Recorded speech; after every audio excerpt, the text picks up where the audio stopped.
to take that as majority rules here. All right, so for all 75 people on this call, and I know some of you guys are in groups and things like that, the topic of the day is the holidays. Now, if I asked anyone individually, how do you feel about your holiday scripts? Most people are like, okay, I feel good. But year after year after year, what happens between Thanksgiving and New Year's is that we actually don't do okay. We don't. We've got like 6 years of data and we can see that we don't do okay. What we do is we kind of know what to say, but we don't necessarily believe in what we're saying. And so what happens is we don't have a lot of appointments. The way we know we don't have enough appointments, even if we weren't even tracking our appointments, is January and February shows up. Who has their best months, January and February? Anybody? Best months of the entire year.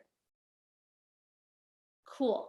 Most of you are just like all of us, right?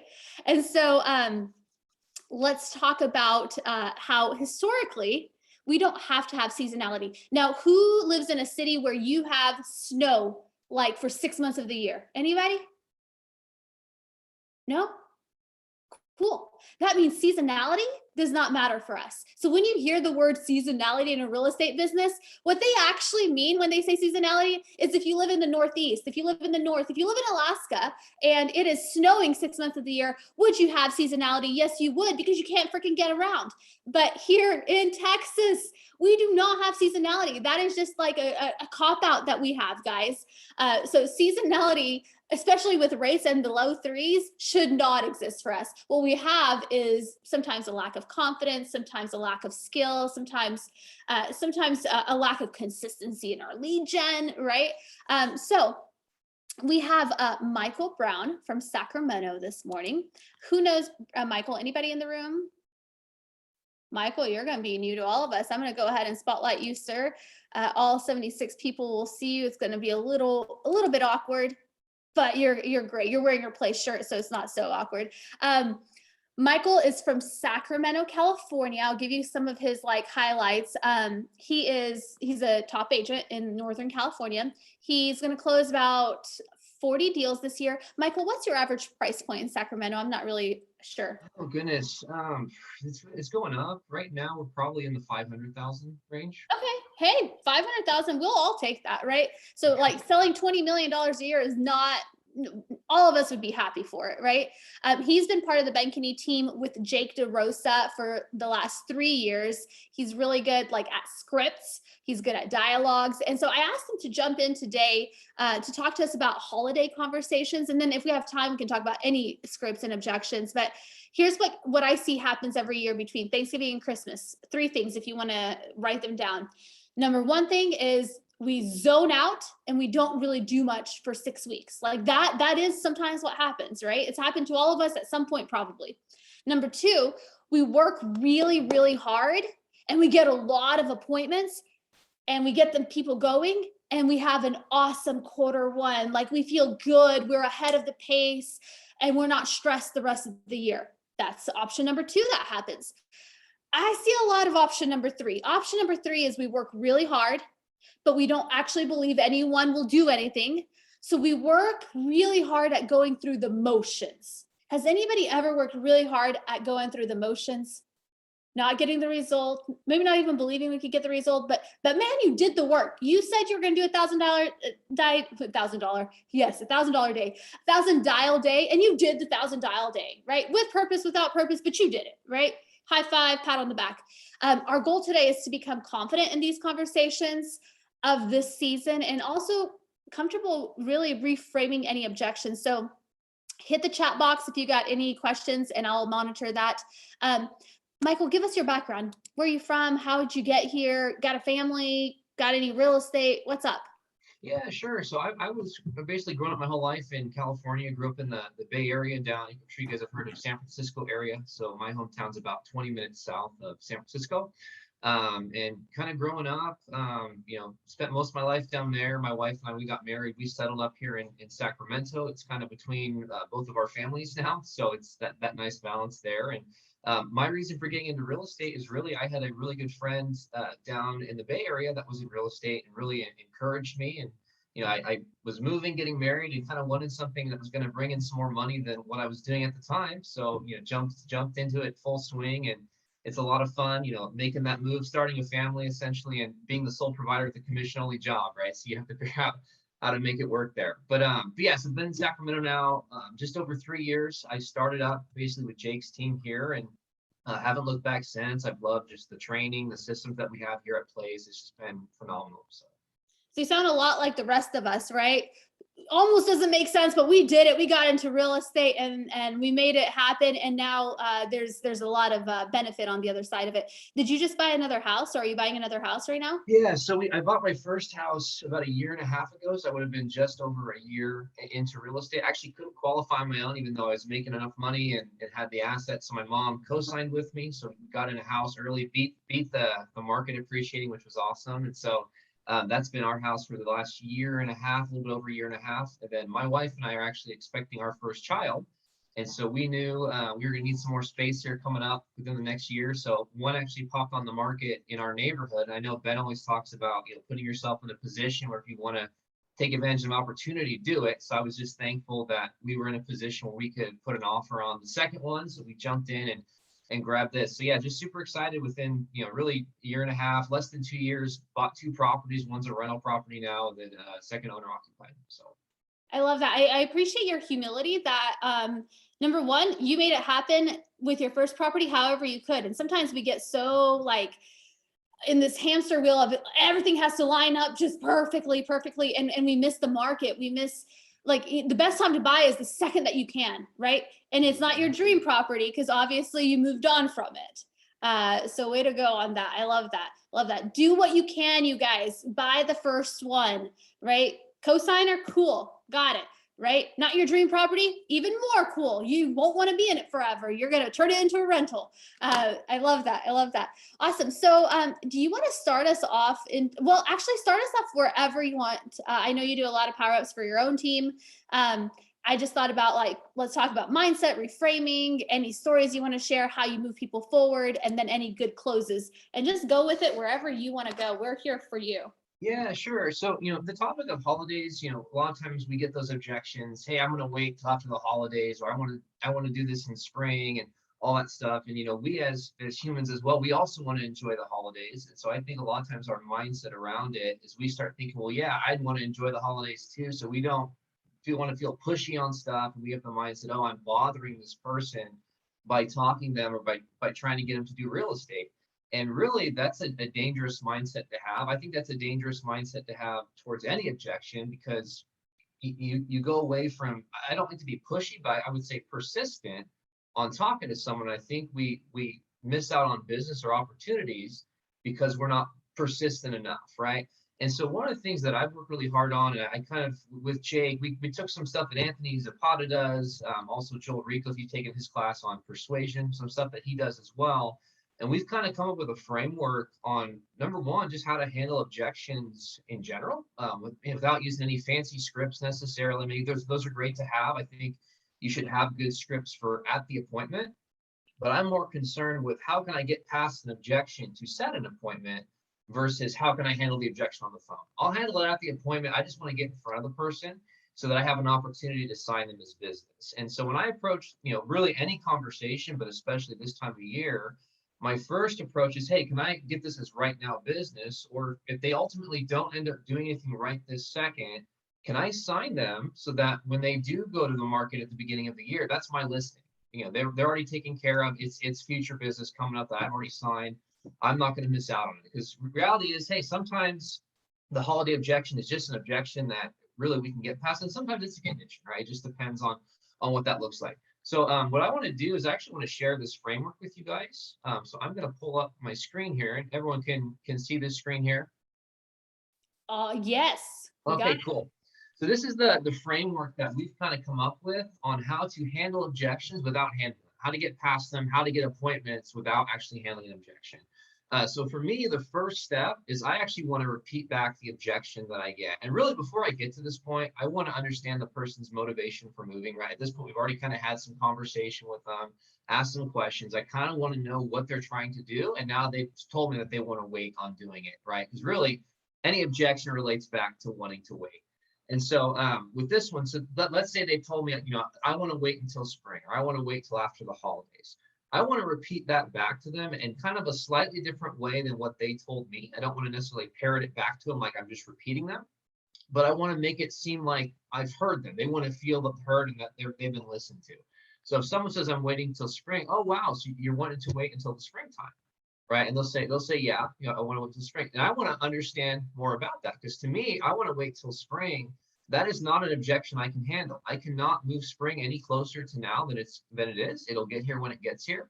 I need to change this objection. My goal is to change this objection to something that I can handle when I sit down at an appointment with them, right? And so I need to understand more what the real objection is. Why are they waiting till spring? And so what we want to do here is dig for more information to gain clarity and fully understand what the real objection is going to be. So for example, I might say, oh, wow, tell me more about that, right? Or I might say, what's important to you about waiting until spring?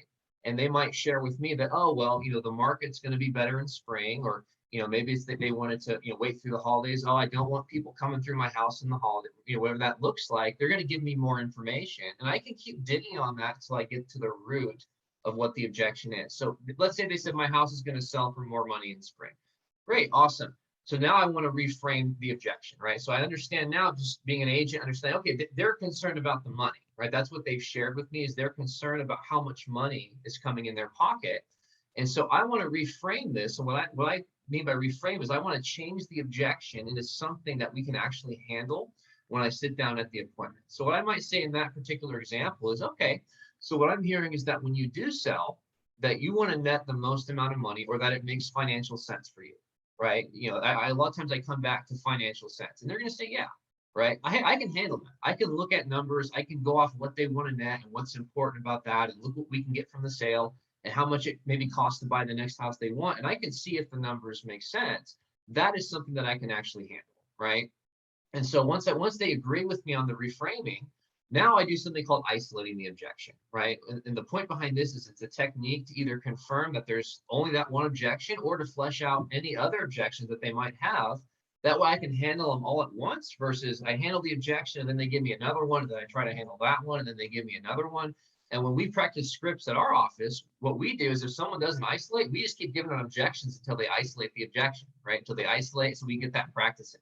So what I would do with this situation is, they told me this, that they want to wait till spring. We fleshed it out. We understand that really the objection is, I just want to make sure I get my price. It's a price that's important to them. Maybe I ask what's important about that price, and I get all the motivation behind it.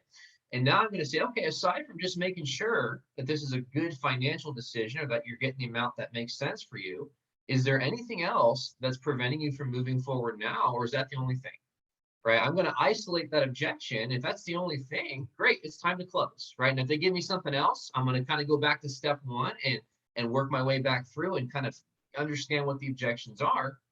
And at this point, I'm going to close, right? And a couple ways that I close on this, there's a few different ones. Number one, I go, hey, well, it sounds like we should meet. It's a pretty low pressure close. Sounds like we should meet. What I'd like to do is just sit down with you, go through all the stuff we just talked about, right? And see if it makes sense for you. And if at that point, if you want to further the conversation, great, we can go ahead and do that. And if it doesn't make sense, that's okay too. At least we'll get some great information, or you'll be able to put a plan in place for when it would be the right time. And so I love closing that way. It's a super low pressure. I usually get hardly any pushback on it when I do close that way. So that's one approach I really like. Another way you can go with this is one of the scripts I love that Ben does is, if you could, would you, right? If you could sell, would you? If you could buy, would you? You can use that script in here too after I've isolated it, right? They say, yeah, that's the only thing. Okay, wow. If it was a time where you could get the most amount of money, and also, would you, right? Or you would want to take advantage of that, wouldn't you, right? Use a tie down. You can close that way too. If they say, yeah, great, sounds like we should meet, that's a little bit more aggressive. But I prefer that first one that I share. A little bit lower pressure. It feels less pushy, so to speak, but it's still a great close. And then what I do is, if I get pushback, I don't give up on the first no, right? A lot of times we talk about you got to close multiple times. And so if someone gives me pushback on the timing of it, all that stuff, I'm going to use, my first go-to is the feel, felt, found. Does anyone here know what that script is? Feel, felt, found? No, not really sure. It looks like Helen does.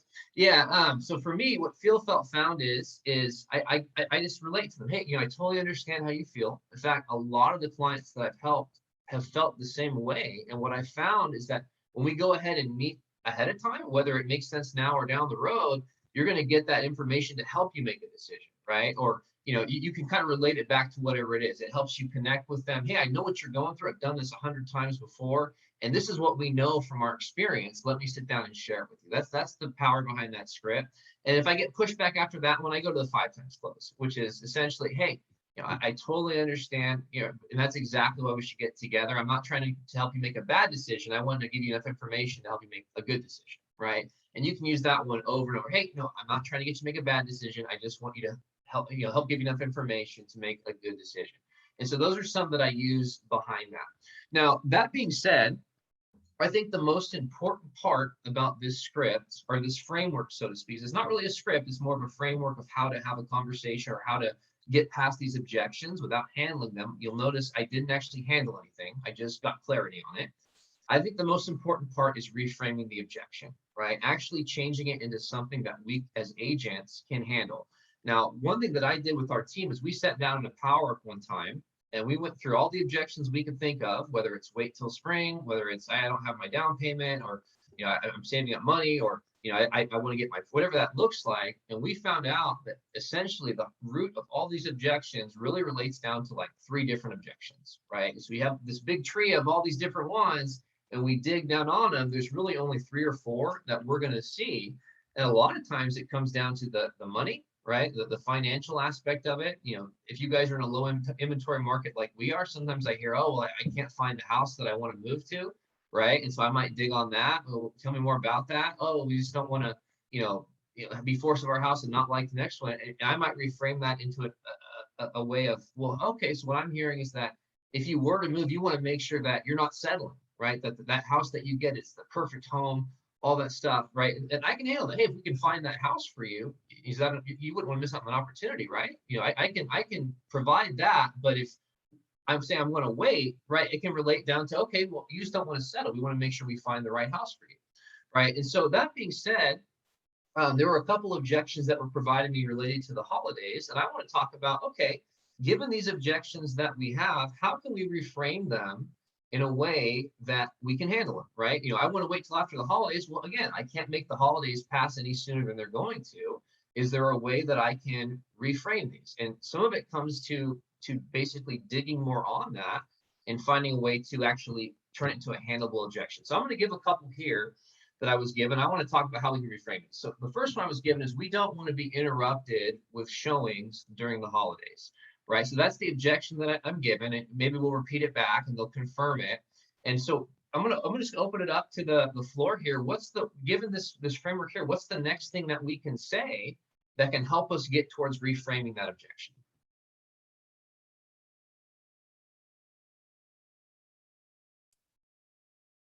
For anyone who's zoned out, Michael, what was the script, or what was the objection? The objection is we don't want to be interrupted with showings during the holidays, right? So, hey, we don't want people coming through our house. We don't want, a bunch of people, we have to go in and out essentially during the holidays is kind of what the objection is. All right, objection, guys, is we don't want to be disrupted. So now, Michael, you want us to, what do you want us to do? You want us to reframe? Yeah, I have an idea of how we could reframe this, but I'm just curious, hey, if we were going to reframe that into something we could handle, what are some ideas of how we could reframe that? Unmute yourselves. Adelina? Oh, there you go. Go ahead. I was going to say, are there any particular days that you're not comfortable with showing, like Christmas Day? Maybe that's off limits. That's totally fine. We can work around that. Mm-hmm. Something along that. Yeah, I think with this, you kind of hit the nail on the head. Maybe not the way I would say it, but limit it, right? They don't want a ton of people coming through, right? And so how I might reframe that, and maybe I dig a little bit more and, hey, what's important about that? Well, hey, I just don't want to be disrupted, right? Okay, so what I'm hearing is that when you go to sell the house, you don't want to have to go inside your house or in and out of your house. You want to make sure it's as stress-free as possible, or as limited as possible of people actually coming through and disrupting. Is that what I'm hearing? Right? Yeah, that's exactly right. Okay, aside from that, is there anything else stopping you from selling now? Well, no, that's the only thing. Well, you know what? It sounds like we should get together let's at least talk about what your situation, you can go straight into that close. One of the things that I would do at the appointment is talk about limited showing plans, right?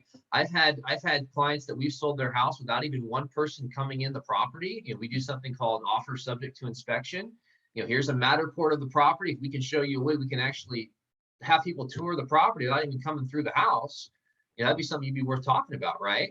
But I've had I've sold properties where we essentially did no showings until someone either put an offer in or viewed all the Matterport and all that. And we limited, this is right when COVID started. We didn't want a ton of people coming through the house.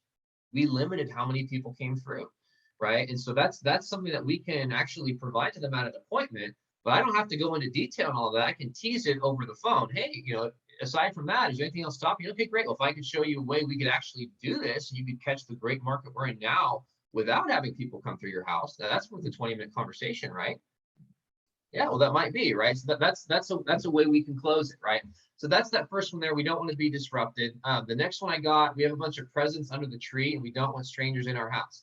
Now, the first thing I think of that one, it sounds kind of like a similar reframing. Wouldn't you guys agree on that one as that first one that we did?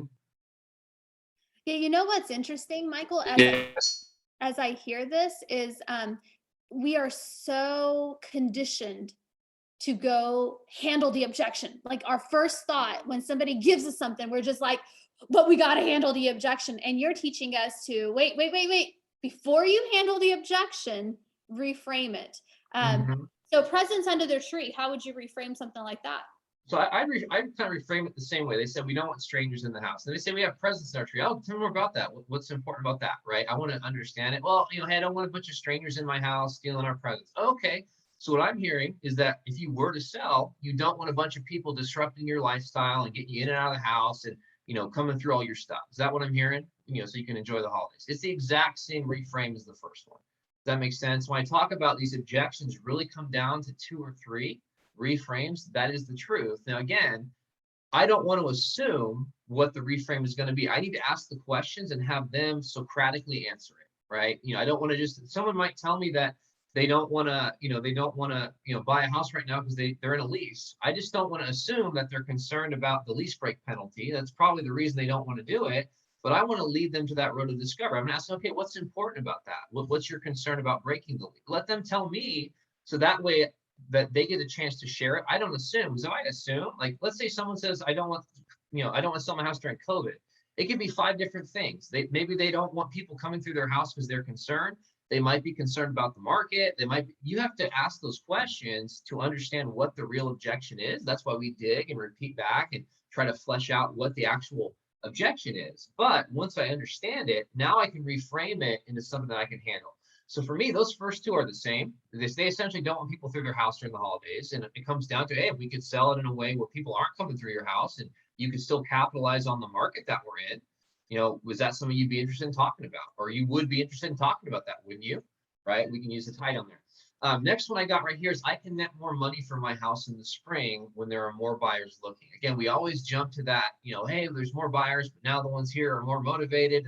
Well, I don't like to get into that. Again, if I'm at the appointment, I will have that conversation. We can talk about what the market's doing at the appointment. I just want to get the appointment. And I don't have to handle that to get the appointment, because if I talk about it now, they have no reason to meet with me, right? And so same thing, I might ask what's important about that. Okay, well, it sounds, they might say, hey, the money's better in spring, right? There's more buyers. Okay, so what I'm hearing is that when you do go to sell, you want to make sure that you're netting the most amount of money possible, that it's actually a good financial decision for you. Is that correct? Yeah, that's correct. Okay, aside from the fact that you're wanting to make sure this is the right time for you and that the financial decision is a good one for you, is there anything else that's stopping you from doing this? Or is that the only thing? No, that's the only thing, just making sure it's good. Well, hey, it sounds like we should meet. What I'd like to do is talk about what the market's doing now. I mean, goodness, we're in the second best sellers market in the history of our country. Let's at least take a look at it for you and see if it does make sense. And if at that point you want to further the conversation, great, we totally can. And if it doesn't make sense, that's okay too. At least you're going to get some great information, and we can put a plan in place for you where it might make more sense for you in the spring. Does that sound fair? Great, let's go ahead and meet, right? So I don't have to handle that objection to get the appointment on that. I just want to reframe it into something that I can actually set an appointment with. Another one I saw here, our home will show better in spring. To me, that's the same thing probably. I'm asking more questions. Oh, what's important about, making sure the home, or what's important about spring being the time to show your house? Well, it's going to show, okay, what's important about that? Tell me more, right? They're going to probably eventually get to, if it shows better, it's going to sell for more money. Okay.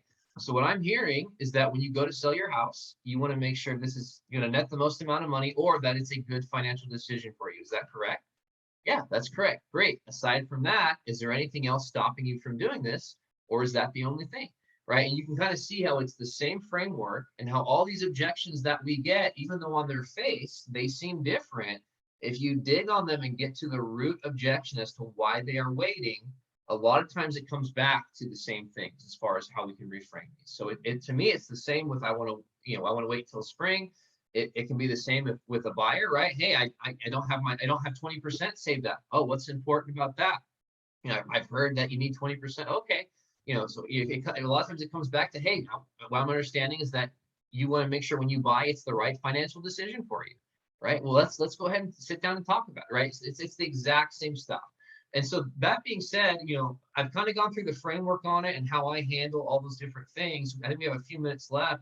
I just like to throw it out to some other objections. What are some ones that we're hearing or other ones we have trouble with that we can talk about how to reframe? You can go ahead and unmute yourselves, or you can hit the raise your hand button. And as you're doing that, How about my house will show better in the spring? House will show better in the spring? Show better, yeah. Okay, I would just say, hey, tell me more about that. What has you under the impression the house will show better in spring? Oh, just, obviously things will, trees will have leaves on it. It'll be green and beautiful, natural light, not gray. Gotcha. So you want to make sure that the house shows as good as possible when you do go to list it? That's right. Gotcha. Now that being said, I mean, showing it as good as possible, what's that going to do for you? Oh, I mean, it'll show better online for, people who might be looking from out of state. Okay, so it sounds to me like, hey, when you go to sell it, you want it to show as good as possible so that way the house sells for the most. Is that kind of what I'm hearing? Yeah, to attract people who are not necessarily going to see it in person right at the time. Okay. Sure. So what I'm hearing essentially is that when you sell, you want the biggest buyer pool, that the house is going to sell for the most amount of money, and that essentially this is going to be a good financial decision for you. Is that what I'm hearing? That's exactly right. Okay, awesome. Now, aside from just making sure this is the right time for you and that the money makes sense and it's a good financial decision, I mean, is there anything else stopping you from doing this, or is that the only thing? I mean, yeah, there's general inconvenience around this season, Okay. but we could be flexible. Gotcha. So essentially, if it made sense for you and all that stuff, you might still be interested then? Yeah, I suppose so. Okay, well, you know what? It sounds like we should get together and talk about it. Here's the thing, the market's fantastic right now. We have a lot of different stuff that we do to make houses look fantastic, regardless of season, that I'd love to share with you. And hey, after we talk, if it makes sense and you want to further the conversation, great, we totally can. And if it doesn't make sense, that's okay too. At least we can put a good plan in place for you for when it might be the right time. I'm actually available later today around 3, or does tomorrow work better for you? Yeah, that sounds fair. Let's meet All right. tomorrow at 3. Perfect, sounds great. Right, so again, you can just go through this thing. You can get appointments off it regardless of what the objection was. I didn't have to go through all the stuff that we do to make the house look good. I didn't have to go through all the stats of the spring buyers versus right now. I just want to find out what his concern is and then say, hey, we have a way to address your concern. Let's sit down and talk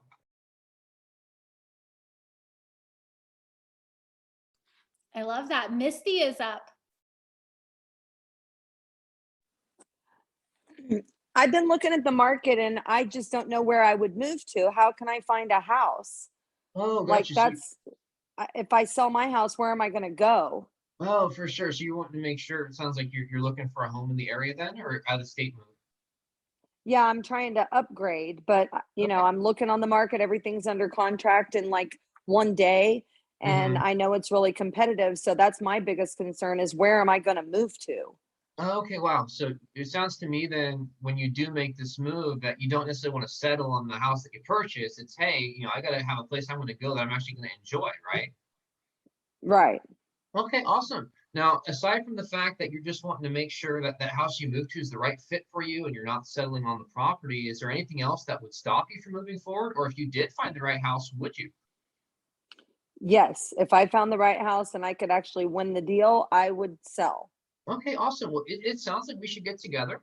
Let's go ahead and have a conversation around, the whole process, what it is you're looking for. I may even have something off market for you. I'd love to sit down and learn more about what it is that makes that perfect situation for you. And after we meet, if it makes sense and you want to further the conversation, great, we totally can. If not, that's okay too. Let's at least put a plan in place for you when it might make more sense. I'm actually available later today, or just tomorrow afternoon work better for you. Tomorrow. Great. I have three or four. Okay, thank you. Yeah. Hey, Misty, when you're on the other side of that, is there anything else that you would need to hear to alleviate the fear that you're not going to find the perfect house? Show me a house. Show me a house that I could get into. I guess that would be the trick. Because I hear this all the time, right? I think a lot of us hear this. It depends on the market you're in, I guess, but that's holding a lot of people back. I think that's what's keeping the inventory low. It's just like this catch-22 situation. Mhm. Yeah, and I guess my question on that one is again, I'm going to sit down and see if it makes sense for them, right? As agents, I think we have an obligation not to just push someone to do a transaction if it doesn't. I think everything does have to line up, and we have a fiduciary duty to make sure that it does. That being said, Right. I can't find out if it makes sense for the person or not, if I actually can help them over the phone.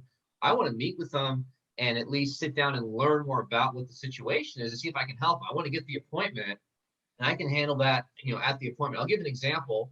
I had a conversation with a guy a couple days ago, circle prospecting around a listing I just sold. Turns out the guy was a renter in the area and he was thinking about purchasing, but he straight up said, yeah, prices are too high. And, I just don't want to spend that much or, whatever his situation was for what he wanted. And I know that prices are going up, barring some crazy thing happening, all indicators point that prices will probably go up in the next year.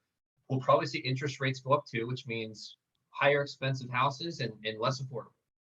And so the conversation I had with him was kind of around the interest rates and sort of this framework, aside from just being concerned about the prices, is there anything else? Or if you could find that house, right? And after we talked, he's out of town till next week. He's like, yeah, I actually want to meet with you. And the way I closed it was, hey, look, I want to learn more about what it is you're looking for. And I don't know if it's going to be on the market right now, but I look at the market every single day. I make a ton of calls, and I would hate to come across the perfect house for you, not knowing what you're looking for and have you miss that opportunity. I mean, you wouldn't want to miss an opportunity, right? And he's like, no, I won't. Right. Well, look, great. Let's get together so I can at least go through what it is you're looking for and see if I can help you. Right. That's the reason I want to meet with you. Right. That's good. Thank you. Yeah. Sarissa, I saw your hand. Yeah, I just when Misty brought up that objection, I guess I was curious, do you guys feel equipped with solutions for that client? And I guess that's just the question, because I'm sitting here thinking of all the ways I could handle that objection, and I'm like, this is easy. Like, this is an easy thing, right? Like, we have so many ways, whether it's buy with cash, whether it's buy before you sell, like whether it's getting a price to where somebody would be willing to take a contingency. But we have to know more about that client, that potential client. And so I guess I'm just wondering, do you guys as our team feel equipped with those ways to handle objections and the solutions that we actually have as place? Because no offense to Misty whatsoever, but I heard in her voice that she didn't believe that there was a solution. And so I'm thinking, if I heard that in her voice, there might be 50 other people on this call that would also, I would hear that in their voice. Does that make sense? So I just want to make sure you guys feel equipped. Yeah, and the consumer has no idea of what's available to them, right? The buy with cash and all of that, right? And as we're scripting this, 99% of people don't know their options, right? Which is why we need to meet with them in a way that works for them. I agree. Daniel, I saw your hand. Ish, maybe. Yeah, I got one. I started getting this one last week, and I continue to get it as I prospect. So, Michael, I understand selling during the holidays is a good time, but I mean, sure you have family. I got family, I got kids, I've got grandkids. I mean, they're just coming through Thanksgiving, through Christmas, and all the way through New Year's. So we're going to be pretty swamped, and so we're going to put it on hold for the springtime. Oh, gotcha. So you have a bunch of people coming to visit? Yeah. Overall, we have about 30 people starting Thanksgiving to New Year's. So, Oh, wow. Yeah, like you guys are the central hub then, it sounds like. Yeah, we're putting people up, and then some people are getting hotels. So it's it happens every year.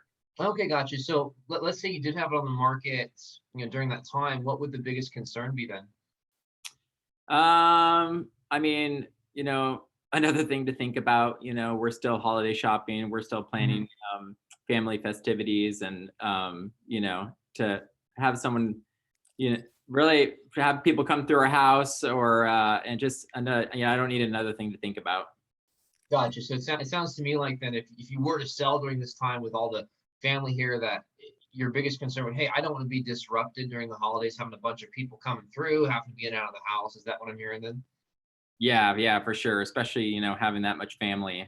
Okay. Yeah, no, totally understand. I got a big family too. We're having about 30 people come this year as well. So that being said, aside from just being concerned about the disruption factor and people coming in and out of the house, is there anything else stopping you at this point, or is that the main thing, would you say? That's probably the main thing. We just don't have the capacity. Sure. Well, hey, it sounds like we should meet. I totally understand that you got a lot going on and you're not really sure on the timing quite yet. Let's at least sit down and talk about your situation and go through the market, what that looks like for you.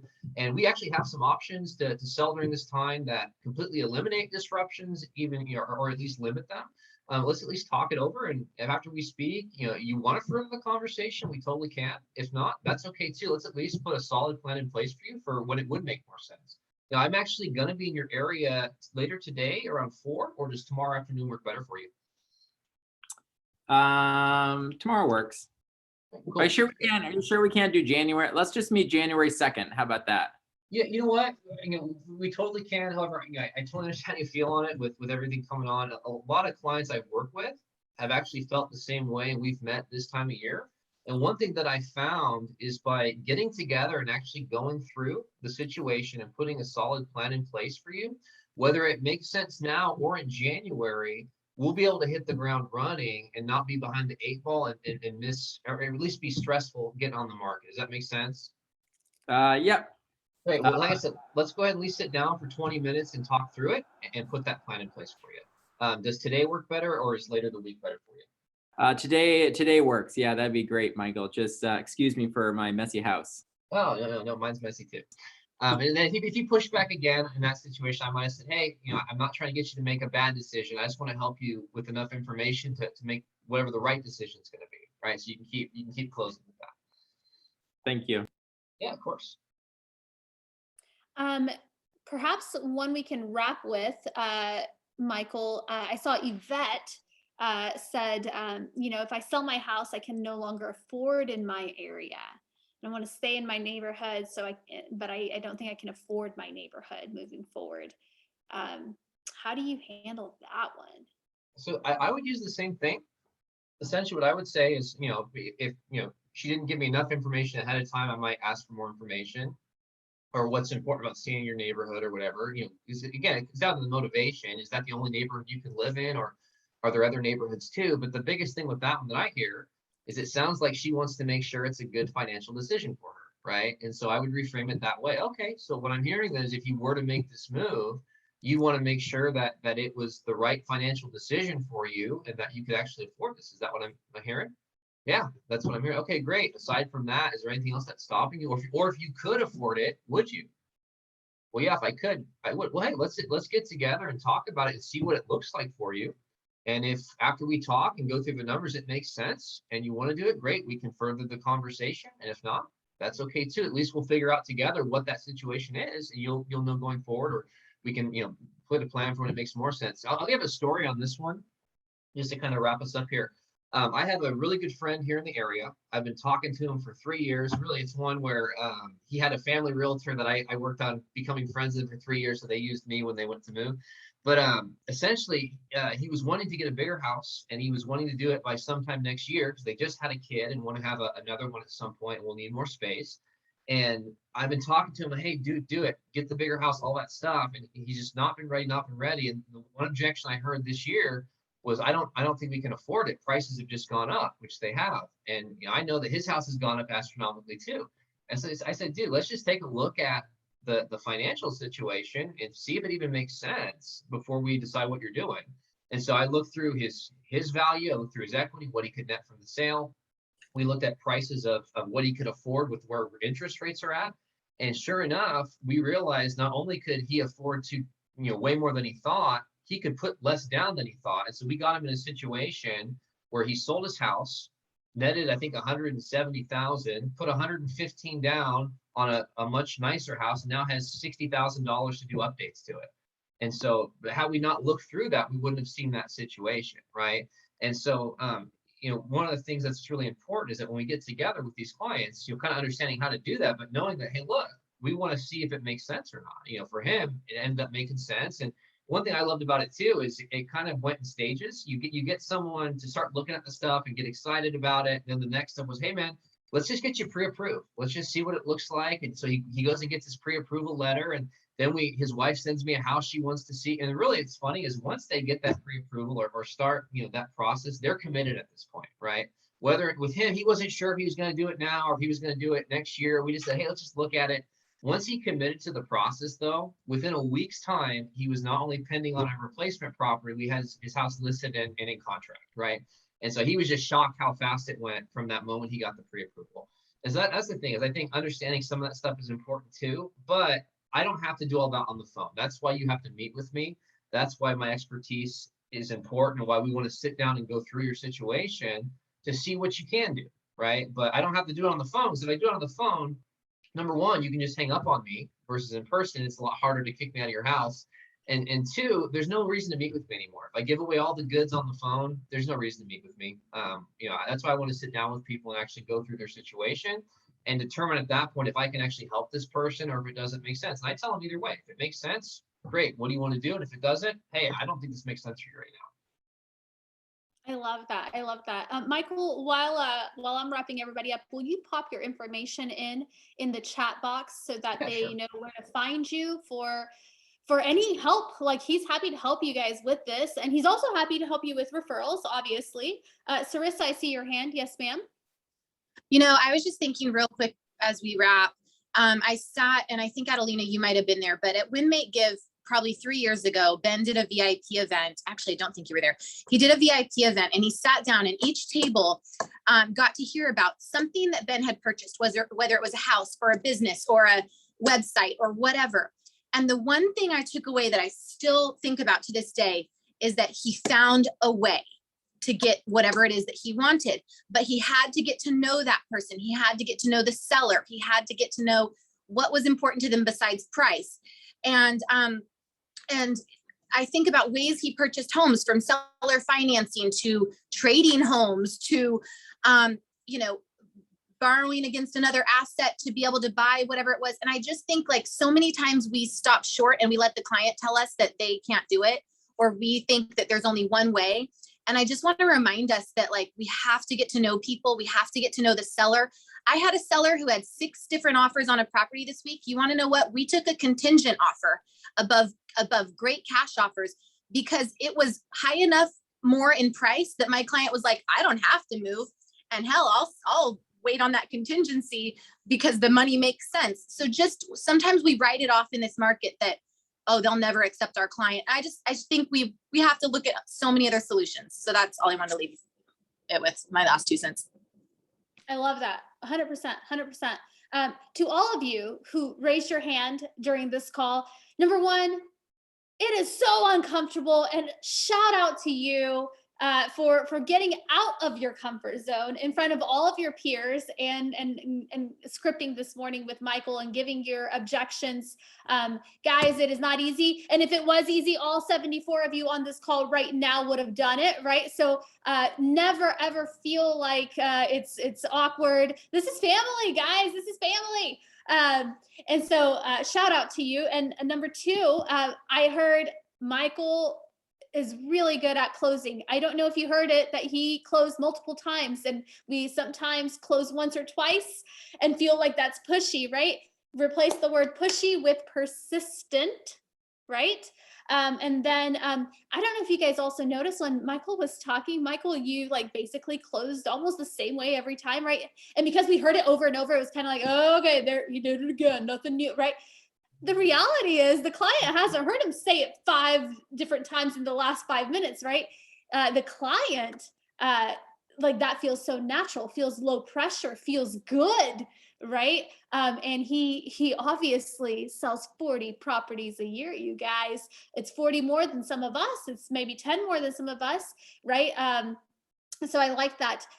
Michael, this was really, really good for us. It's actually one we'd have to listen back to, because what I noticed when I was hearing everybody and when I was reading the chat, it was that we are still in a rush to handle the objection, and reframing is where Michael's power is at, and that's what he's mastered. So perhaps in a power up next week or the week after, that's something that you guys work with, you know, even maybe accountability partners, or maybe you do it with your team, but that might be something really smart, is like really get good, because Michael sounds so natural because he's done it hundreds and hundreds and hundreds of times, maybe hundreds of times in a month, in a year, right? So I love that. Want to leave you guys with this. After the holidays, so next week, next Thursday is, I don't even know what day Thanksgiving is on, but I think it's Thursday-ish. But after the holiday, we have our next power up, and it's December 2nd. We're going to have Jordan Davis on. Jordan went to a really cool conference that we didn't all get to go to. And so we're going to use all of the brain cells that she used up over there and all the cool stuff that she learned there. She's going to bring it back to us so we don't all have to go to that conference. She's going to bring the best stuff over. And the topic is intentional living in 2022, intentional living 2022. I think it's going to be awesome because this is started December. We're all thinking about 2022, and perhaps a different, maybe not a better, but it's always great to have a different perspective of what that looks like. So I'm excited about hearing what she brings to us. And any of you, if you ever go to great training somewhere and you're like, man, you know what? I think this would benefit the whole group. Just DM one of us and let us know. So thanks so much, guys, for hanging out this morning. Thanks, Michael, for hanging out with us so early in the morning. And we will see you guys after Thanksgiving. We are so grateful for you. And can't wait to see what the new year brings all of us. Meanwhile, the next 6 weeks, we're going to make them count. I'll shoot out this recording. You guys are awesome. Thanks, guys. Thank you.